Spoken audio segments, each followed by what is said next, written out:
on the strength of modern-day rags to riches stories like Hard Knock Life, Jay remixed the American dream into one that, quote, brought the suburbs to the hood, while capitalizing on the culture's obsession with conspicuous consumption. During the month after 9/11, Nas' Stillmatic album rekindled a tradition of black protest and power that had been missing from mainstream hip-hop since Tupac's death. And for a half-decade plus, they would engage in a war on wax that fanned the fatalistic flames of the culture's preoccupation with conflict. But again, this was really about something else, what I would call power. How does one live, not die, not bleed, not betray oneself or one's community in America? How does one pursue the dream while remaining true to the spirit of struggle? How does one bridge the divide, merge the message, and split the difference and make it all make sense? How does one address social injustice in the heart of a commercial environment that thrives off of imbalance and exploitation? Nas and Jay-Z represented two very different approaches to solving the problem of power. And for years, this all too familiar tug of war tore at the seams of the culture. Then came the symbolic truce. In front of 20,000 fans in the Meadowlands in 2005, Jay-Z and Nas publicly ended their feud. One MTV reporter wrote of the event, "It was a moment that you waited for so long that while it was going down, it did not seem real." As president of Def Jam Records, Jay-Z would buy Nas out of his contract with Columbia and sign him to a lucrative long-term contract. This was followed by the song Black Republicans, on which Jay-Z raps, "I feel like a black Republican, money I got coming in." While Nas raps, "I feel like a black militant taking over the government." Again, we notice that duality, the distinction approaches to power. During his historic Carnegie Hall performance earlier this year, just a couple of weeks ago in fact, Jay-Z invited only one other rapper onto the stage to perform with him, Nas. In light of the history of conflict that they inherited and the marginalized cultures that they represent, they must, in my belief, be regarded as self-consciously symbolic acts meant to offer a new way forward. One that doesn't revolve around untimely death, one that understands its power and uses it appropriately, one in which my avenue to self-determination doesn't have to exclude or knock yours. And yet, changing society's half-baked perceptions about hip-hop, the resistance Michael Eric Dyson encountered from parents who didn't approve of their children learning about Jay-Z this past fall at Georgetown, for example, continues to be a daunting challenge. The conditioning is deep and incredibly resistant to correction. There is, in my belief, an entire cottage industry built around black male dysfunction, rivalry, resentment, violence, incarceration, and underachievement. This industry can ill afford to acknowledge or examine the efforts of black men, especially those for whom hip-hop is a way of life, to understand their condition and begin to make changes in their attitudes and behaviors toward one another.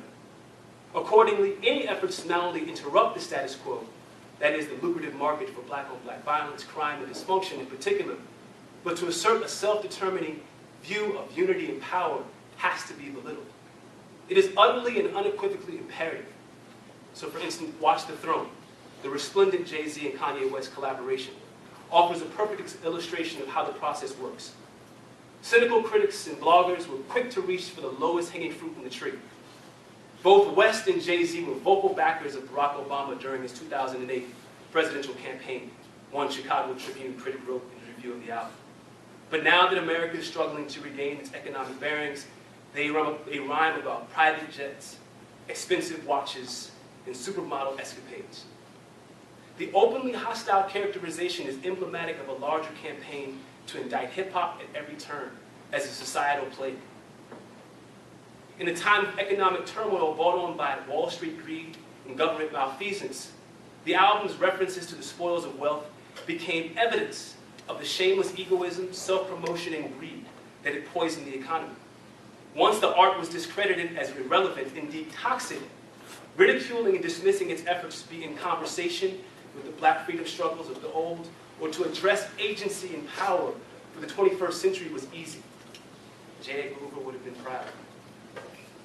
Minus any intelligible appraisal of the politics that art might have been articulating, hyperbolic and self-reinforcing headlines like why Kanye West doesn't belong in Occupy Wall Street and Jay-Z's Occupy Wall Street problem appear perfectly legitimate. In the former, West was assailed for simply showing up at Zuccotti Park. Adorned in thousands of dollars worth of luxury finery, he's heralded for years now in his music, said one critic. In the latter, Jay-Z was ridiculed for daring to appropriate and capitalize on the populist moment by selling $22 Occupy Wall Street's t-shirts. Both instances illustrate the deep-seated resentment of success and the stunning lengths to which people in positions of authority are often willing to go in order to perpetuate negative stereotypes about hip-hop and scapegoat black culture as America's chief enemy combatant. The point was underscored by a recent New York Times op-ed praising a pair of Arabic-speaking hip-hop artists as, quote, two of the most influential rappers in the history of hip-hop because, quote, they articulate discontent over poverty, rising food prices, blackouts, unemployment, police repression, and political corruption. The author claimed that young populations in Egypt are, quote, looking to rappers as voices of clarity and leadership. Well, my question is this. Why is it that when, for instance, a Jay-Z raps about the controversial killing of 20-year-old Danroy Henry by a police officer right here in the United States, asks why white beauty is privileged over black beauty, or engages in a polemic on black self-determination, no one bothers to step forward to write that editorial? Where was that article? When Talib Kweli released his Occupy Wall Street anthem, the New York Times didn't publish an op-ed praising hip-hop as the voice of the movement.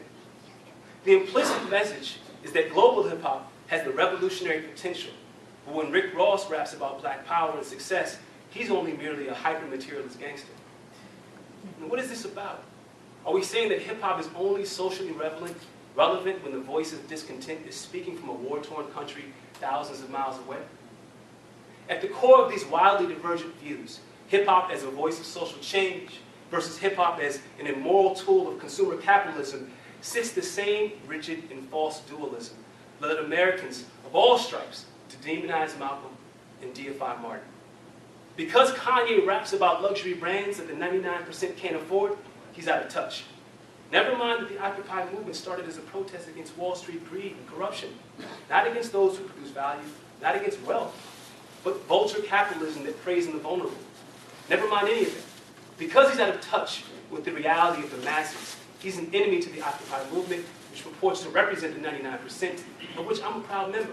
Therefore, so goes the line of reasoning, he should be my enemy too. This is deeply troubling because it papers over the conscious experience of being young, black man in a society where black masculinity and manhood are under the constant threat of control, assault, and extermination. Where black men have the twin misfortunes of the lowest employment rates and highest incarceration rates, the shortest lifespans, and the longest prison sentences.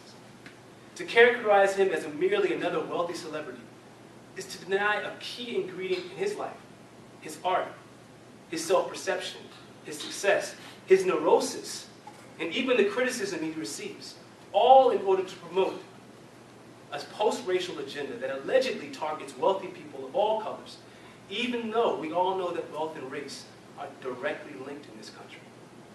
It ignores the inner conflicts his art wrestles with and the extent to which those conflicts stem from a complicated relationship with America.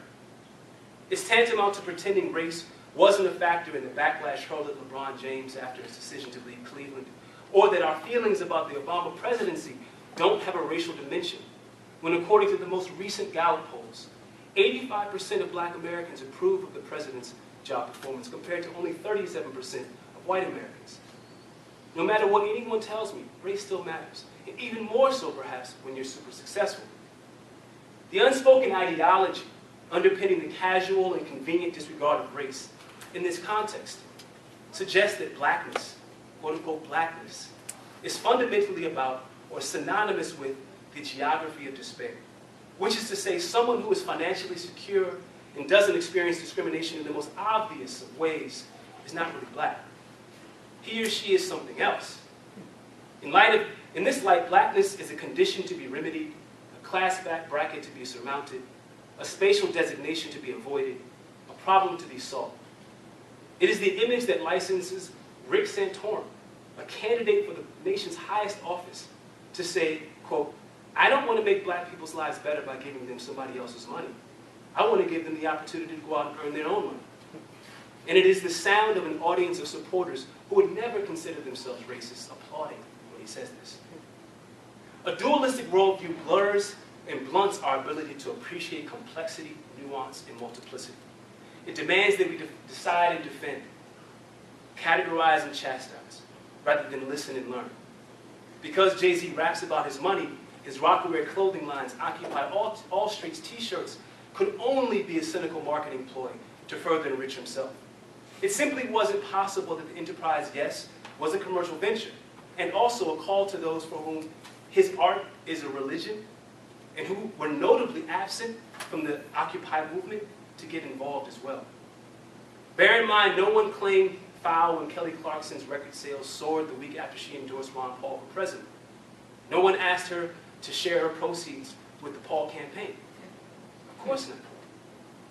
Yet somehow our moral barometer goes haywire when a hip-hop mogul dares to do what always been done by others to black culture, capitalize on the moment. And why does this double standard persist?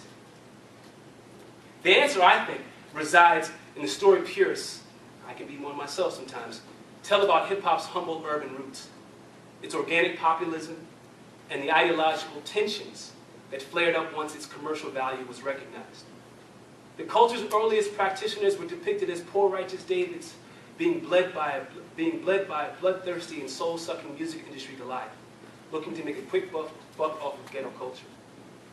From that point on, the myth of the hip-hop purist as folk figure, indifferent to and even scornful of worldly possessions, and living on the cosmic fruit of his love of hip-hop alone, has endured. No other contemporary American art form is as closely tied to the tension between grassroots communalism and consumer capitalism, been the subject of as much across-the-board criticism, or been appropriated by as many self-proclaimed authorities, myself included, claiming ownership over and expertise in hip-hop. The biggest loser in these turf wars is hip-hop itself. As artificial as categories like conscious and commercial, underground and mainstream are, they stir up controversy, which in turn generates buzz. Arabic hip-hop as the voice of revolution, and American hip-hop as consumer capitalism's flunky, is what results. There's never been a middle ground on which an artist can redefine what it means to be socially conscious and savvy as a business person. I make big pimpin' or give it to me. Y'all hail me as the greatest writer of the 21st century, Jay-Z says on 2007's American Gangster soundtrack. I make some thought-provoking shit. Y'all question whether he's fallen off. Even conscious rap's patron saint, Talib Kweli, whose visit to Occupy Wall Street in early October was praised by the online progressive community, but whose album sales remained flat, isn't immune to the exacting standards of hip-hop orthodoxy. His appearance in a Pepsi-sponsored NFL commercial last year was considered hip-hop heresy. I'm 35 years old, and there's no music business, and I have grown man responsibilities, Kweli told Billboard magazine, when his socially conscious credibility was questioned. So of course, I'm going to get paid for my craft. And I'm going to work with companies that are willing to support the lifestyle. We live in a world where old values and long-held beliefs are barriers, are crumbling under the scrutiny of science, social media, common sense, and citizen journalism, and of course, bold action. Ambiguity and fluidity and flux are the new normal.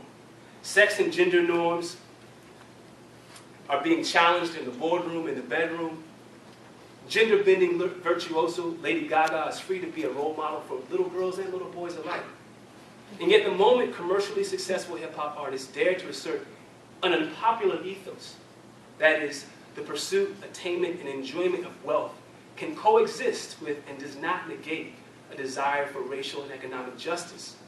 Or, on the other hand, a socially conscious rapper decides he needs to pay his bills, we short-circuit and revert to the familiar dualism that we in our own lives don't live up to. My aim here isn't to defend or excuse luxury rap. My aim is to expose and interrupt a deeply ingrained architecture of thought that has fostered and maintained a constant condition of conflict that on some level affects us all. It has historically picked one image, the good black, against the other, the bad black. It has privileged one telling of the story, the American dream, over the other, the American nightmare. It has determined who and what is acceptable, what ideas and attitudes are appropriate, which agenda is relevant. And for over a century, it has conditioned many black folks and people of other colors as well to view the future and our place in it as an either-or proposition. When I look at the larger-than-life images of Malcolm and Martin at the Watch the Throne concert, I choose to see the emergence of a new vision of black power. One that doesn't have to threaten to assert strength. One that doesn't have to apologize for its success in order to address injustice. One that can celebrate the past and present while hoping for better tomorrows. I also choose to see an active and conscious choice on the part of two contemporary artists to dismantle a paradigm that has existed within American consciousness and culture for over 100 years. In life, Malcolm and Martin were pitted against one another. They were oppositional symbols. The media purposely presented them to Americans as a choice between good and evil, love and hate, violence and nonviolence. Martin could not afford to be seen in the presence of Malcolm. It would inevitably strike up fear and jeopardize the campaign for equal rights. Malcolm could not embrace Martin's philosophy because he saw himself as belonging to the oppressed for whom dignity was paramount and direly urgent. Given our history of black male dysfunction and the culture of violence and self-hatred that has swallowed so many lives and so much potential, placing these two figures together, I believe, is a powerful act of resistance and hope. Hip-hop is remarkable because it salvages and remixes the old into the new. Whether it's 70s soul or black power and black nationalist themes and symbols, sampling and repurposing is crucial to the art form and to the culture. For its followers, it is a tribute, a creative act, a reclamation of a forgotten past, and a reimagination of an unfolding future.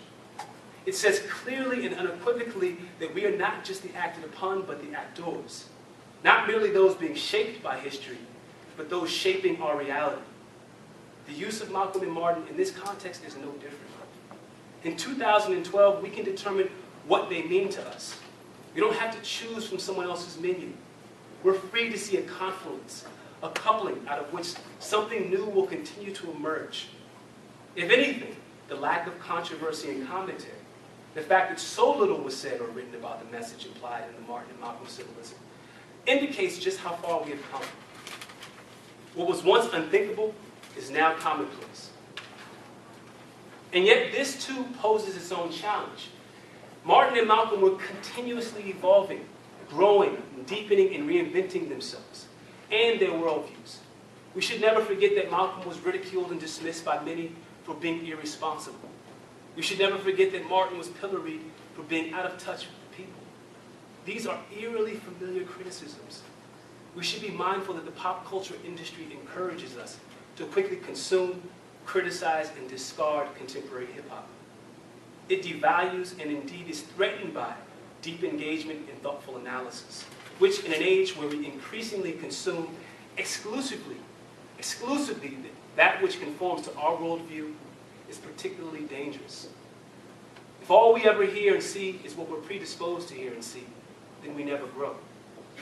If all we ever do is deify and demonize, then we become rigid and narrow. Hip-hop isn't perfect, but neither were Malcolm and Martin or the movements they created. It's up to us to cut through the noise and value the art we've collectively created. We can't expect anyone else to put our art into perspective for us, where we've come from, where we are, and where we're going. We can't allow others to tell us that the historical significance of our culture. And we certainly can't wait for anyone else to give our iconic figures their due. We have to do that work. Last fall, British DJ and BBC Radio 1 host Benji B produced an hour-long radio documentary about the late producer Jay Dillon. He interviewed everyone from Questlove to Common to Dilla's mother. And I recently listened to the program. It was a beautifully enlightening and moving tribute to one of the culture's most influential artists. We need more of this, and not just when people die. If we believe in this culture, then we have to have the courage to tell other people what it's all about.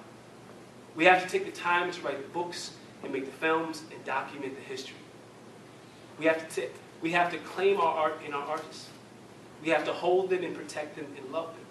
We have to defend them when warranted, and we have to correct them when necessary. Because just as they didn't understand Malcolm and Martin until our elders began to explain their significance, they, meaning the mainstream, will never understand hip-hop or its chief practitioners until we tell them who they are and what they're about, which is who we are and what we're about. If there's any message Jay-Z or Nas have successfully communicated to me as an artist and a black man, simply by virtue of their existence, it's this: I create my reality. I can take whatever's been given to me and make something of my own that corresponds to my worldview. And as that worldview evolves and changes, it's my right to redefine and reinvent myself accordingly.